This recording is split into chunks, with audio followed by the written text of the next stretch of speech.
Example है 1.12। Page number मिलेगा ये एनसीईआरटी की बुक पे 32 पेज नंबर पे। क्वेश्चन में कहा है कि एक अर्ली मॉडल है एटम का जिसपे कि पॉजिटिवली चार्ज कंसिडर है न्यूक्लियस पे। ये न्यूक्लियस है, यहाँ पे पॉजिटिवली चार्ज है कितना Ze। इसके सराउंडेड में बहुत सारा चार्ज है, यूनिफॉर्म नेगेटिवली चार्ज डिस्ट्रीब्यूट है। इसके जैसे यहाँ पे मैंने दिखा रखा है, ये सब नेगेटिव चार्ज डिस्ट्रीब्यूट है।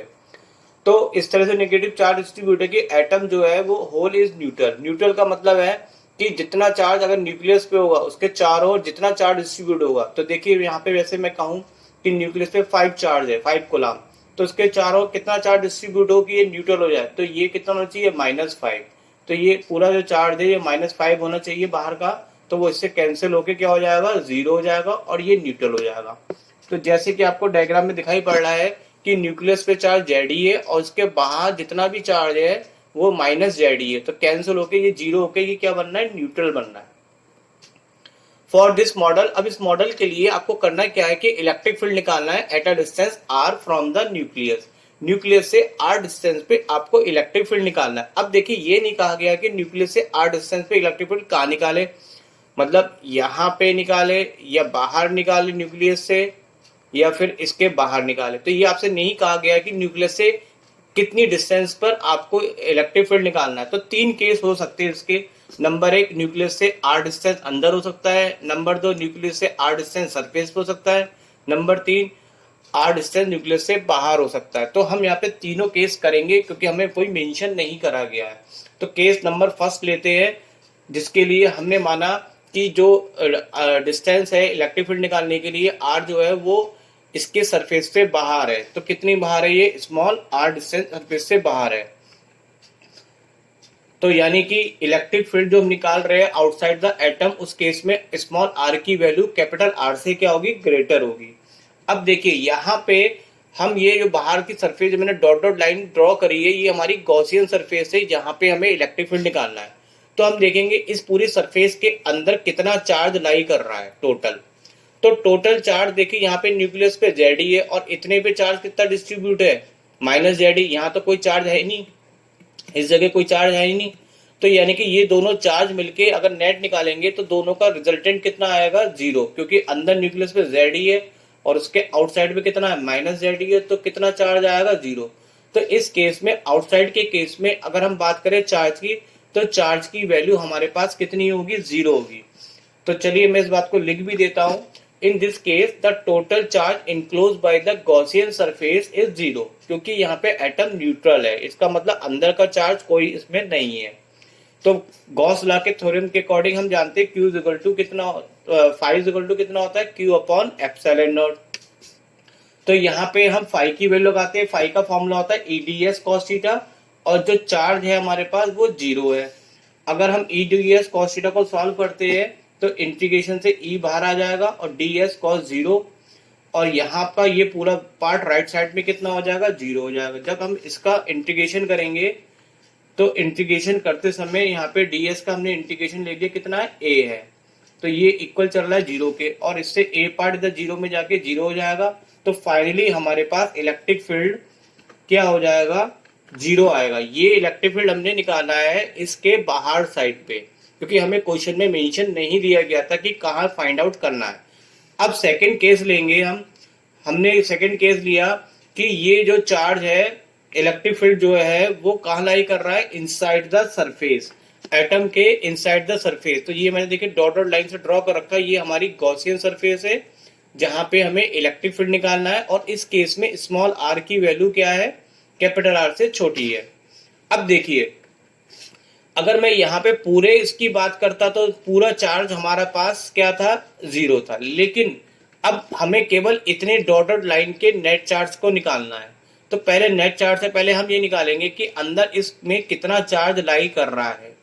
अब देखिए इसको करने के लिए चार्ज का डिस्ट्रीब्यूशन यहाँ पे कैसा, स्फीयर है तो वॉल्यूम के रूप में। तो वॉल्यूम चार्ज डेंसिटी को हम लेके चलेंगे, तो वॉल्यूम चार्ज डेंसिटी बाहर के लिए अप्लाई करेंगे और वॉल्यूम चार्ज डेंसिटी अंदर के लिए अप्लाई करेंगे। वॉल्यूम चार्ज डेंसिटी बच्चों क्या होता है, आपने पढ़ रखा है। वॉल्यूम चार्ज डेंसिटी होता है जिसको हम लिखते हैं रो से, वो चार्ज अपॉन वॉल्यूम, यानी कि charge distribute per unit volume को हम बोलते हैं वॉल्यूम चार्ज डेंसिटी, जिसको हम बोलते हैं रो। तो जो वॉल्यूम चार्ज डेंसिटी है, तो वॉल्यूम तो यहाँ पे भी है, मतलब ये भी स्फीयर है और बाहर भी स्फीयर है। तो वॉल्यूम चार्ज डेंसिटी दोनों केस में क्या होगी, बाहर वाले सर्किल के लिए और अंदर वाले सर्किल के लिए क्या होगी, इक्वल होगी। तो यहाँ पे हमने पहले वॉल्यूम चार्ज डेंसिटी भी बाहर के लिए और अंदर के लिए अप्लाई करा। अंदर के लिए मैंने मान लिया यहाँ पे कितना है, रो डैश है। अब हम यहाँ पे फॉर्मूला लगाते हैं। वॉल्यूम चार्ज डेंसिटी का फॉर्मूला कहता है कि चार्ज पर यूनिट वॉल्यूम। यहाँ पे ये चार्ज किसका लगाएंगे, पूरे बाहर वाले सरफेस पे का, और यहाँ वॉल्यूम भी बाहर वाले की लगेगा। इधर जो रो डैश है वो हमारा रो डैश किसके लिए है, जो हमारी ये गॉसियन सरफेस है इसके लिए। तो यहाँ पे कितना चार्ज है हमें पता ही नहीं है, और यहाँ पे इस केस में हम इतने का वॉल्यूम लगाएंगे, तो उसको मैंने अभी वी डैश लिख दिया।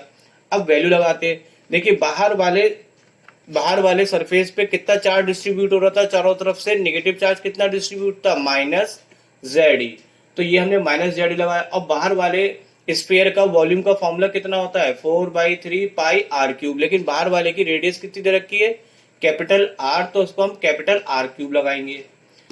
इधर हमें यहाँ पे इनसाइड में पता ही नहीं है कि कितना चार्ज लाई करेगा, ये तो हमें निकालना है, तो इसको तो ऐसे रहने देते हैं। और अंदर वाले का वॉल्यूम का फॉर्मूला जब लगाएंगे तो अंदर वाले की रेडियस कितनी है, स्मॉल आर। तो यहाँ पे फॉर्मूले में वॉल्यूम का फॉर्मूला लगाएंगे स्फीयर का 4/3 पाई आर क्यूब। अब यहाँ से हम नेट चार्ज निकाल लेते हैं, तो 4/3 पाई कैंसिल हो जाएगा, और ये आर क्यूब आपका इधर चला जाएगा। तो इससे नेट चार्ज की वैल्यू कितनी आ जाएगी, सॉरी नेट चार्ज नहीं, चार्ज की वैल्यू कितनी आ जाएगी, minus Z R cube upon capital R. अब बच्चों यहाँ पे हम देखेंगे कि इस वाले सर्कल में कितना नेट चार्ज लाई कर रहा है। तो इस वाले में जो हमने अंदर निकाला अभी क्यू डैश निकला, कितना आया ये, minus Z R cube upon capital R cube. लेकिन अंदर ऑलरेडी न्यूक्लियस भी है, न्यूक्लियस पे चार्ज कितना है, जेड। तो नेट निकालने के लिए इन दोनों को हमें क्या करना पड़ेगा, माइनस करना पड़ेगा। तो हमें ये पता चलेगा कि जो गॉसियन सरफेस है उसमें टोटल चार्ज कितना लाई कर रहा है। तो टोटल चार्ज हम निकालेंगे, तो जेड न्यूक्लियस का चार्ज, और जो इतना डिस्ट्रीब्यूट चार्ज है वो हमने निकाल लिया, वो कितना है, minus Z R cube upon capital R cube. तो ये हमारे पास टोटल चार्ज आ गया इनसाइड था। अब हम फिर से फॉर्म लगाते हैं, फाई बराबर क्यू अपॉन एप्सिलॉन नॉट, और यहाँ पे इस बार क्यू की वैल्यू हमारे पास कितनी है, ये Z minus Z R cube upon capital R cube है। यहाँ फाइव की जगह हमने लग दिया EDS कॉस 0।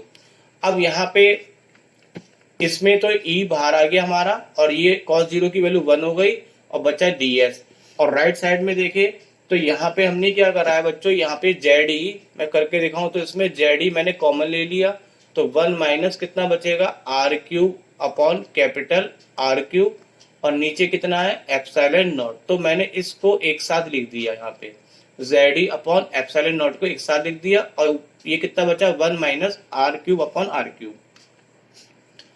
अब यहाँ पे हम इसका इंटीग्रेशन करेंगे। इंटीग्रेशन का मतलब होता है उसकी पूरी वैल्यू फाइंड आउट करना। अगर हमें किसी सरफेस के बारे में जानकारी होती कि वो किस शेप की है तो हम डायरेक्ट फॉर्मूला लगा सकते हैं, नहीं होती है तो हमें इंटीग्रेशन करके दिखाना होता है। तो DS हम एरिया निकालेंगे, तो हम ये एरिया जानते हैं कि कितना होता है सरफेस का, स्फीयर का कितना होता है, 4 पाई आर स्क्वायर। तो हमने यहाँ पे इसका एरिया लगा दिया कितना, 4 पाई आर स्क्वायर, क्योंकि यहाँ पे हम छोटी वाली सरफेस को लेके कंसिडर कर रहे हैं, इसलिए स्मॉल आर लगाया।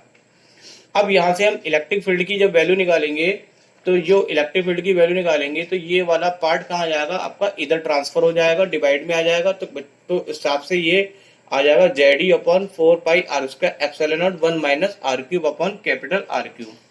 अब हम एक छोटा सा काम करते, इस आर स्क्वायर को मैं इसके अंदर ले जाता हूँ, अंदर ले जाऊंगा तो ये हमारे पास रिजल्ट कितना आ जाएगा, ये आर स्क्वायर में अंदर ले गया तो यहाँ पे 1 अपॉन आर स्क्वायर हो गया, और यहाँ पे जब आर स्क्वायर अंदर ले गया तो आर स्क्वायर से आर क्यूब कट जाएगा, तो बचेगा कितना, आर अपॉन आर।